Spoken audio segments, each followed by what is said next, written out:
Ces derniers temps, nous avons subi plusieurs événements malheureux qui ont détérioré la fourniture d'électricité. Parmi ces événements, en juin, le 7 avril, nous avons eu le turbo du groupe G22 qui est tombé en panne, endommagé. Nous avons mené des investigations et ce que nous avons trouvé à l'intérieur du turbo, c'est la présence d'une bille métallique qu'on ne sait pas expliquer. Donc les investigations sont toujours en cours pour essayer de comprendre d'où vient, est-ce que c'est un roulement qui a cassé et qui a libéré une bille qui a cassé le turbo, ou est-ce que c'est autre chose. Par la suite, le 20 avril, toujours en juin, le groupe G20 a vu son bloc moteur cassé. Alors, malheureusement, ce groupe-là, donc le G20, c'est un ancien groupe qu'on n'avait pas pu réviser, et donc c'était prévisible qu'à un moment, le groupe lâche. Et malheureusement, il nous a lâché avant qu'on puisse le réviser, sachant que la révision de ce groupe était prévue pour le mois de juin. Ce qui a entraîné une perte de 2 mégawatts dans la fourniture d'électricité en juin. On a également subi des incidents. Le premier, le 5 mai. Donc le 5 mai, on a eu de fortes intempéries qui a détruit 9 de nos transformateurs. Donc les éclairs, les foudres qui sont tombés sur les transformateurs ont détruit les transformateurs, plus de l'électronique de commande qui permet de réguler les moteurs. Donc ça nous a fortement perturbés. On a dû intervenir sur l'intégralité de la drogue commun, identifier ces transformateurs et essayer de les réparer. Aujourd'hui, tous ces transformateurs ont pu être soit réparés, soit remplacés.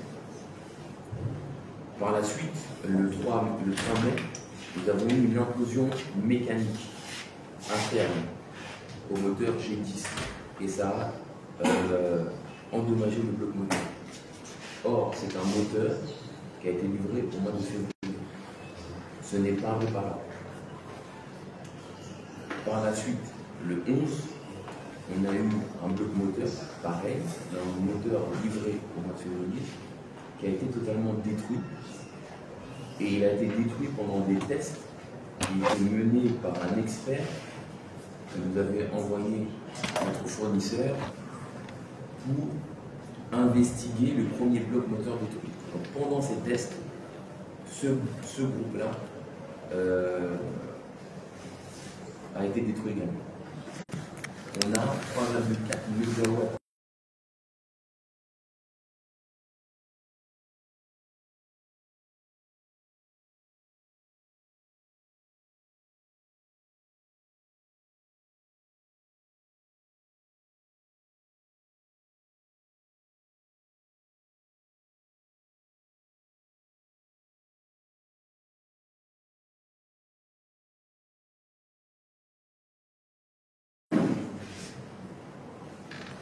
Pas tous les fous. C'était des verrouillés qu'on PC à la fin.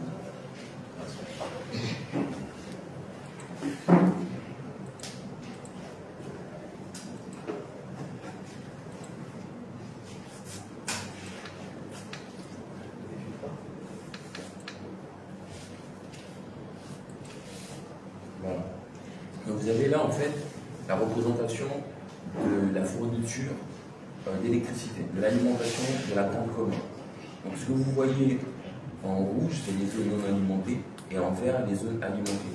Les parties gauches sont en journée, la partie droite en soirée.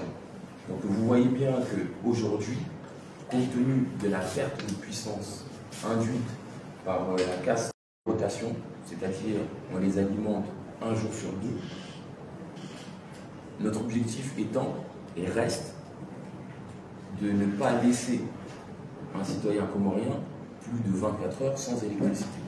Donc cet objectif est devenu de plus en plus difficile à tenir, mais nous y travaillons et pour l'instant, je pense qu'on arrive encore à tenir cet objectif de ne pas laisser un citoyen comorien plus de 24 heures sans électricité, malgré les difficultés. Donc, Une fois qu'on a fait ce constat, qu'est-ce qu'on fait? On ne va pas s'arrêter là. Déjà un changement. Donc il y a un nouveau turbo, parce que le groupe, c'est un groupe qui était sous garantie. On a discuté avec eux, et on a un nouveau turbo qui va arriver mi-juin, avec un technicien qui va arriver avec ce turbo pour pouvoir l'installer et faire la réparation. On a prévu la révision d'un groupe du G19 qui sera réalisée au mois de juillet. Donc ça c'est pour un juin. En grande partie sont toujours en cours avec le fournisseur, les deux groupes qui sont endommagés pour le remplacement de ces deux moteurs. Il a promis de nous faire un retour d'ici lundi au plus tard pour nous confirmer le plan et le plan de remplacement.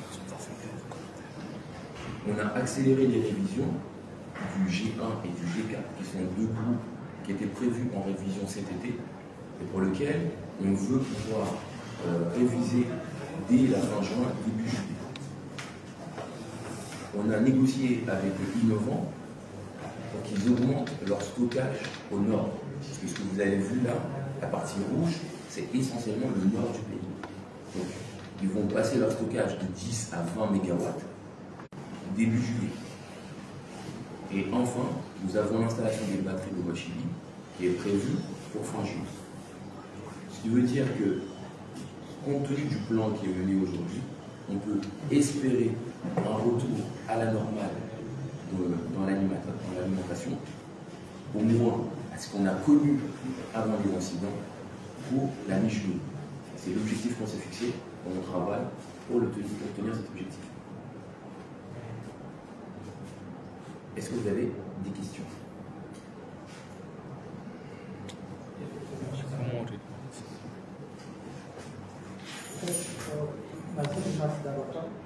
D'abord, vous parlez des groupes qui sont livrés au mois de février et donc qui sont livrés nouvellement, qui sont déjà endommagés. En tant que technicien, et la question pose aussi à vos techniciens, est-ce que ces groupes sont neufs? Est-ce qu'ils étaient neufs, mais sont des groupes d'occasion? C'est ma première question. Sur le fait que de février à moins de 6 mois, ils sont endommagés. Deuxième question, des sources au sein de ces sociétés nous confient que vous avez écarté vos conseillers qui étaient là. Je voudrais savoir la raison. Voilà, troisième question. On nous a confié un peu, au sein de la société un peu, on nous a confié qu'il y a eu un détournement de fonds, qu'il y a eu un agent a fait le tour des directions régionales pour ramasser les caisses, et ces fonds n'ont pas été livrés à la nationalité. Et c'est le cas ou pas? Si on n'a pas encore écrit au niveau d'affaires, c'est pour confirmer. Si c'est le cas, il faut amener le dossier. Apparemment, vous avez pris la décision vous avez l'intention de ne pas rouvrir la mini-centrale de l'État-Unis. Et pourtant, initialement, elle a été installée pour éviter des coupures générales au niveau de Gazida. Au moment où on a installé cette mini-centrale, on disait que c'est pour éviter d'avoir un blackout au niveau de l'île, s'il y a par exemple des problèmes au niveau du réseau, etc. Est-ce que vous avez prévu un moyen à un moment où il y a par exemple des problèmes de réseau, si par exemple vous n'arrivez pas à donner du courant au nord ou bien au sud, si vous remplacez, si vous fermez les mini-centrales décentralisées, si vous avez d'autres options en cas de problème au niveau des réseaux. Voilà, je m'arrête là pour le moment. Ok, alors effectivement, les groupes qui ont été sont aujourd'hui à l'arrêt ont été livrés au mois de février. Le premier a cassé à l'issue de 1200 heures de fonctionnement et le deuxième à l'issue de 1900 heures de fonctionnement, ce qui n'est pas normal. D'accord. Alors, est-ce qu'il s'agit de groupes d'occasion ou de groupes neufs? Alors, c'est ni l'un ni l'autre. C'est ce qu'on appelle des groupes reconditionnés. Alors, la différence, c'est quoi? Un groupe neuf, c'est un groupe qui n'a jamais tourné. Un groupe d'occasion, c'est un groupe qui a tourné et qu'on achète après une quantité d'heures de fonctionnement. Un groupe reconditionné, c'est un groupe dont la structure a déjà tourné, c'est-à-dire qu'elle a déjà été utilisée, mais par contre qui a été révisée intégralement, c'est-à-dire que toutes les pièces ont été changées. C'est ce groupe-là, et ça a été changé par un prestataire de Caterpillar. Et donc ce groupe-là, il est remis sur le marché en état quasi neuf. Et donc il repart avec une garantie de 12 mois. Donc c'est des groupes qui aujourd'hui sont encore sous garantie. Et c'est pour ça qu'on négocie avec le fournisseur pour nous les changer. Ça c'est la première chose. Concernant les conseillers, alors effectivement, il est vrai que j'ai décidé de réorganiser mon premier cercle. Mon premier cercle, à savoir les conseillers et le comité de direction. J'ai eu le sentiment que les conseillers faisaient doublon par rapport au directeur opérationnel. À savoir, il y avait un conseiller commercial lorsqu'on a une directrice commerciale. Donc, ces postes faisant doublon, j'ai jugé utile de mieux utiliser les conseillers. Et aujourd'hui,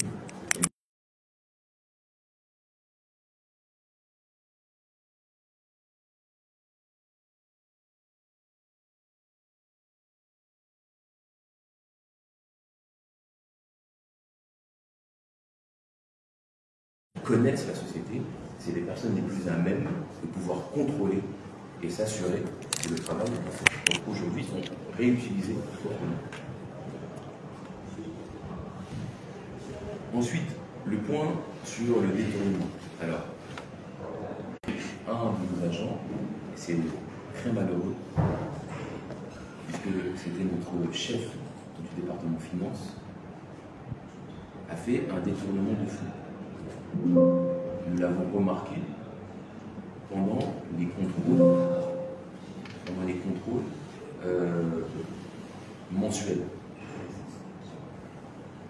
Et nous avons pris les dispositions nécessaires, puisque nous avons porté plainte, nous avons convoqué, nous l'avons suspendu, nous avons convoqué un conseil de discipline pendant lequel il a reconnu les faits. Il a reconnu avoir détourné ses fonds. Et par conséquent, il a été licencié. Aujourd'hui, l'affaire est devant la justice pour que la Sonelec récupère les fonds qui ont été détournés. Concernant les mini-centrales, alors, j'aimerais préciser une chose, parce que je pense que l'information est donnée, c'est pour éviter les coupures générales. Alors, dans la mini-centrale de Mitsamekouli, il y a un moteur. 1,4 MW. 1,4 MW, c'est même pas suffisant pour couvrir le marché. Donc, ils n'ont pas été installés pour éviter les coupures générales et les blackouts sur le pays. Le pays, c'est 29 MW. Donc, c'est pas avec 1,4 MW qu'on peut alimenter le pays. Aujourd'hui, ce qui se passe dans les mini-centrales, c'est que c'est un surcoût. C'est un vrai surcoût de maintenir ces mini-centrales. Pourquoi? Parce que ça veut dire qu'il faut déployer de la sécurité, il faut déployer des ressources pour produire 1,4 MW. Vous savez déjà qu'aujourd'hui, la Sonelec, lorsqu'on produit 1 kW d'énergie, on le dépense 350 francs. Alors que l'énergie est vendue 198 francs le kilowatt. Donc, à un moment, il faut prendre conscience que la Sonelec a des enjeux de rentabilité pour justement sortir de ce cercle où on est obligé que l'État réinjecte régulièrement de l'argent dans la société. Donc il faut aussi qu'on tienne compte de la rentabilité de la société et qu'on fasse des choix qui vont dans ce sens. Donc, il est fort probable que la mini-centrale de Mitsamekouli ne réouvre pas. Cependant, la puissance qu'elle délivre sera compensée à la fois par l'augmentation du stockage de hydrogène Et nous sommes également en train de négocier avec Innovant pour augmenter aussi sa production et sera compensé par Huaqiu, puisqu'on travaille aux révisions du groupe pour augmenter la puissance produite par Huaqiu.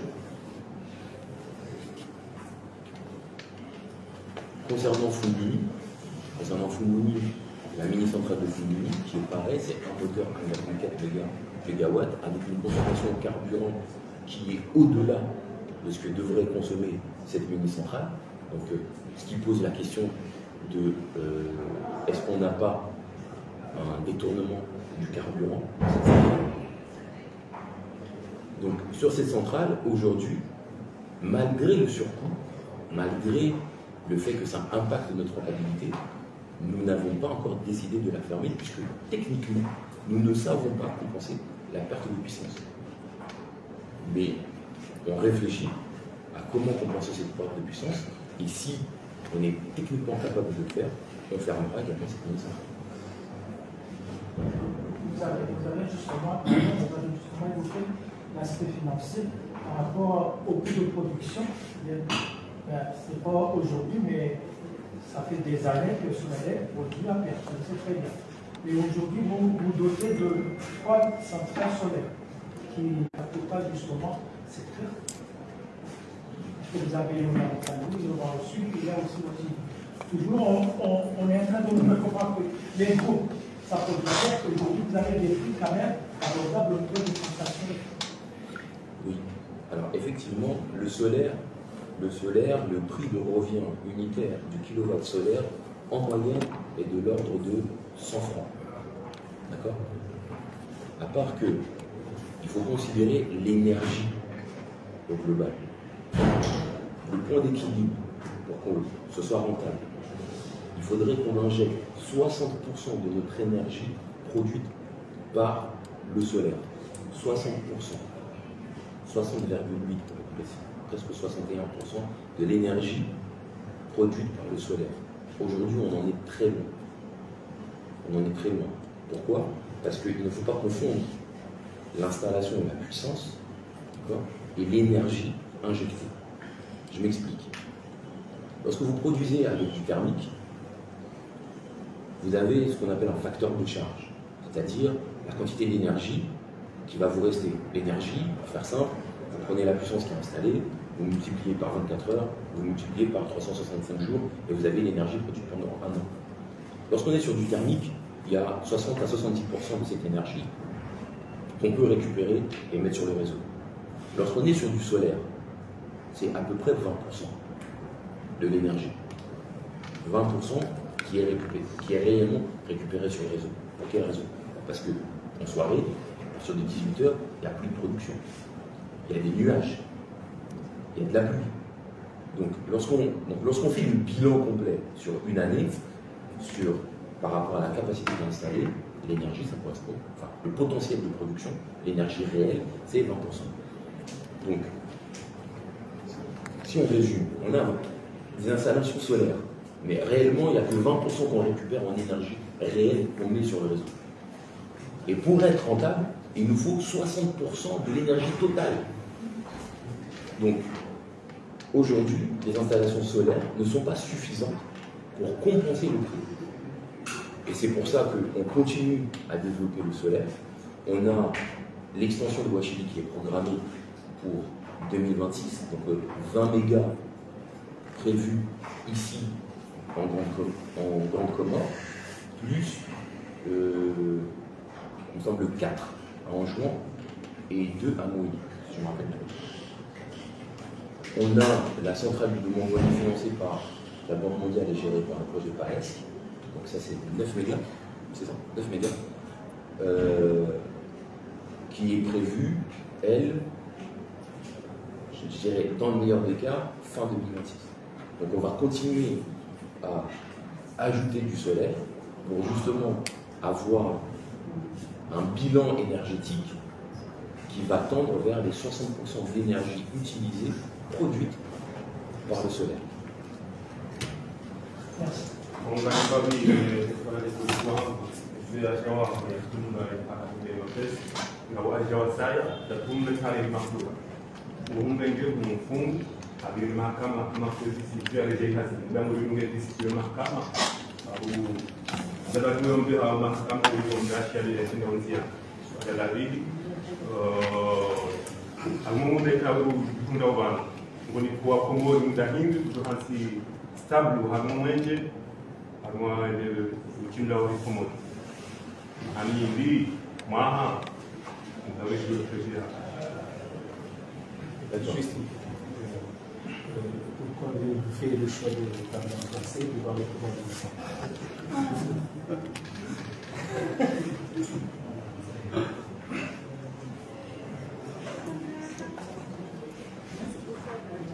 Concernant le vol de carburant, il est effectivement vrai que nous avons porté plainte et que 2 de nos agents ont été arrêtés.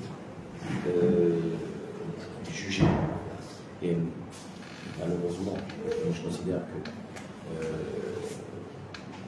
c'est une décision malheureuse, était relaxée. Et ils ont été relaxés par la justice pour les faits de vol. La justice n'a pas ordonné à la Sonelec de les réintégrer au sein de la Sonelec.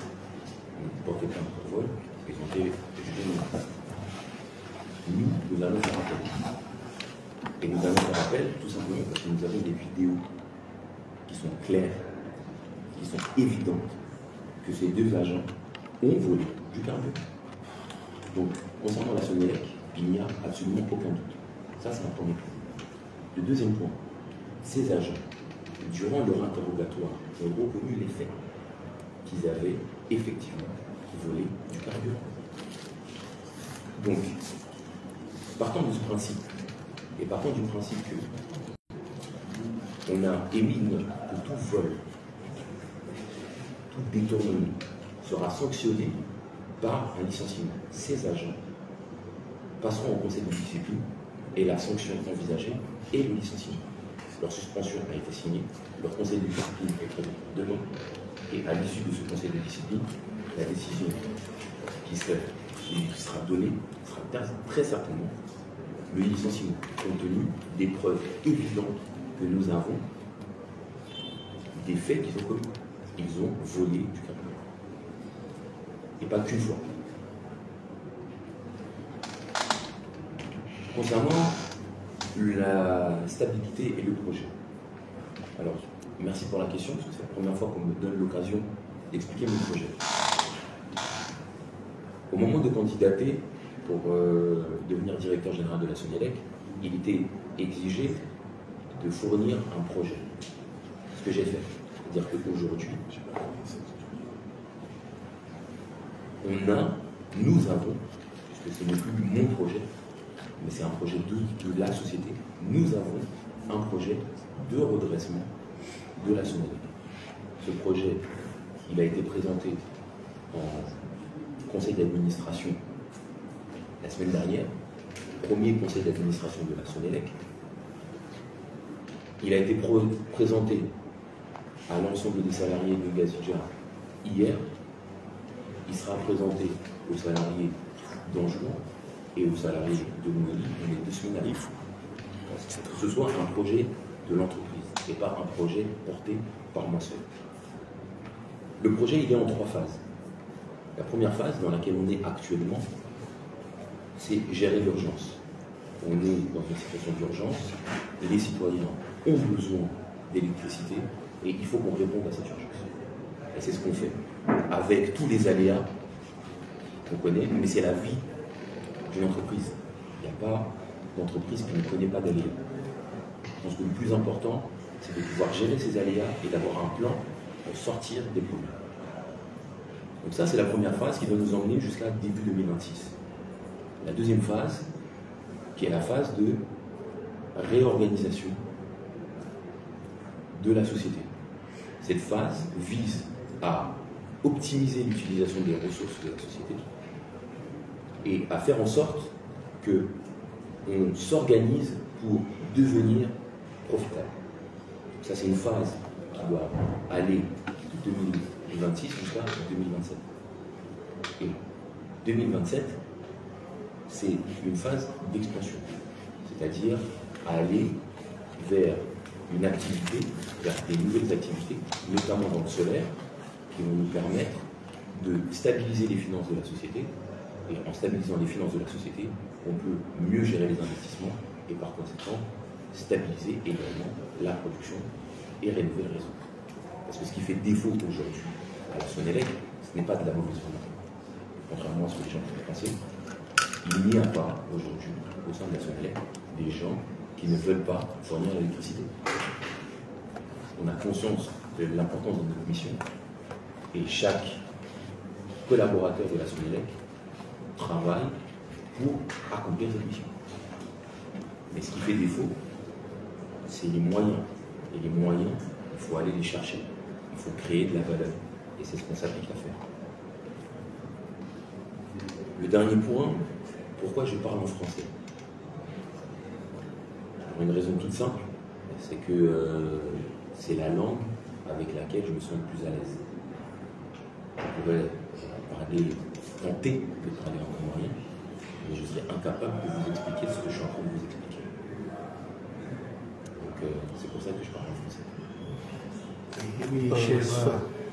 Samahani directeur, wala banda za motori ziwasili harma mifumo ndaratsahe mwezi rwahiri respire rwahiri bono shahudu angalia zinyakati zinu ridirejei harma yemayala wayo ranzari juwe yentsongeza zitabu ziremao harma ligaho atampaka ndabasa zitabu zinu zara sasa basi sha utsa helu hashitoifa mana banu wenzo kungo wanu okay wajiujari badala fanya pre okay ana rendelee kumura wanu C'est bon, Samahani. Merci, cher directeur. Avec toutes les informations malheureuses que vous nous avez livrées ici présent, je vous voudrais demander, est-ce que vous êtes en mesure d'être un guerrier capable de résister avec tous les échecs que vous nous avez présentés ici présent? Je vous demande très brièvement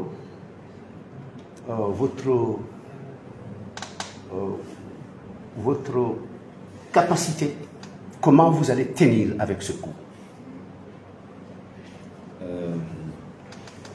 Comment? Au moment où j'ai candidaté pour la Sonélec, tout mon entourage s'est inquiété. Tout le monde m'a dit, mais est-ce que tu es conscient des enjeux? Est-ce que tu es sûr de vouloir aller relever un défi aussi compliqué? Et j'ai répondu oui, puisque je suis là. Et c'est pas, je ne me suis pas levé un matin en disant je veux être directeur de la Sonélec. La question de l'énergie, c'est un sujet qui me tient à cœur et qui me passionne depuis de nombreuses années.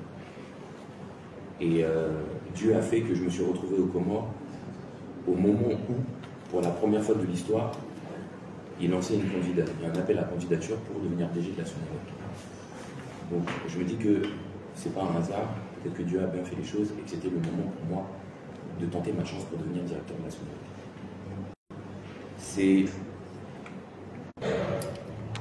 Je me lève le matin en sachant que c'est quelque chose qui va être difficile. Mais je pense avoir la chance d'avoir autour de moi une équipe qui est prête à relever le défi avec moi. Donc aujourd'hui, je ne me bats pas seul, je me bats avec une équipe. Et j'espère aussi avoir des collaborateurs qui vont s'engager dans ce combat.